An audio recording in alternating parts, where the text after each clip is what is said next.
Hello everyone, আবারও একটা mini blog নিয়ে চলে এসেছি তোমাদের সামনে। তো এখানে রেডি সেডি হয়ে গেছি সকাল সকাল, তার কারণ আমরা এখন যাব চিড়ের মেলায়। আর বাই দ্য ওয়ে, আজ আমরা ঠিক করেছি দুই ভাই বোন মিলেই ব্লগটা বানাবো। তো এখানে যেই বলা সেই কাজ। হ্যালো এভরিওয়ান, আমিও চলে এসেছি দিদির নতুন একটা ব্লগে। দেখতেই পাচ্ছ সামনে কত বড় সমুদ্র। প্রথম ভেবেছিলাম এটা সাঁতার কেটে যাব, কিন্তু আবার ভাবলাম সাঁতার কেটে গেলে তার আর মেলাতে পৌঁছানো হবে না।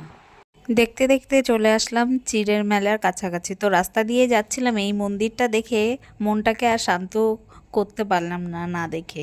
তো যেই বলে সেই কাজ, চলে আসলাম মন্দিরের ভেতরটা। আর দেখো মন্দিরটা এতটাই সুন্দর যে কিছু বলারই নেই, এতটা সুন্দর। মন্দিরটা দেখে মনটা পুরো শান্ত হয়ে গেল। তারপর আস্তে আস্তে ভেতরে প্রবেশ করলাম।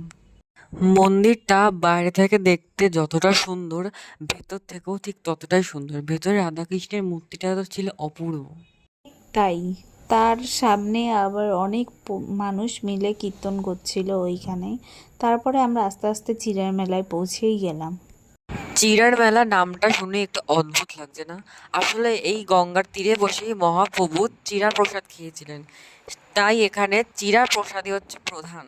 আর মেলায় ঢোকার সাথে সাথেই মানুষ যাতে অসুস্থ না হয়ে পড়ে তার জন্য বাতাসা জল, পেপসি আরও নানান রকমের ঠান্ডা ওখানে দেওয়া হচ্ছিল। তারপরে আমরা চলে আসলাম মেন মন্দিরে। এখানে কিন্তু প্রচুর মানুষের ভিড়।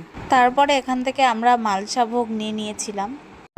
আর এখানে সকলকে ঠান্ডা রাখার জন্য জলের স্প্রে করা হচ্ছিল।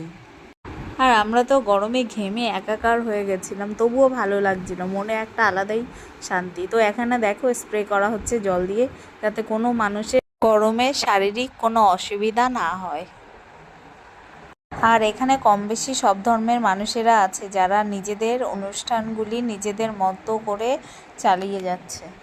কারোর মধ্যে কোনো রকম হিংসা নিন্দা কোনো কিছুই নেই, যে যার ধর্মকে তাদের মতো করে এগিয়ে নিয়ে যাচ্ছে। তো এখানে দেখো গঙ্গার ঘাটে চলে এসেছি, আর ভোলে বাবার সাথে দেখা করব না, এটা কি হয়? প্রচণ্ড গরমে শারীরিক অসুবিধার কারণে এই ব্লগটাকে আর আমরা কন্টিনিউ করতে পারলাম না।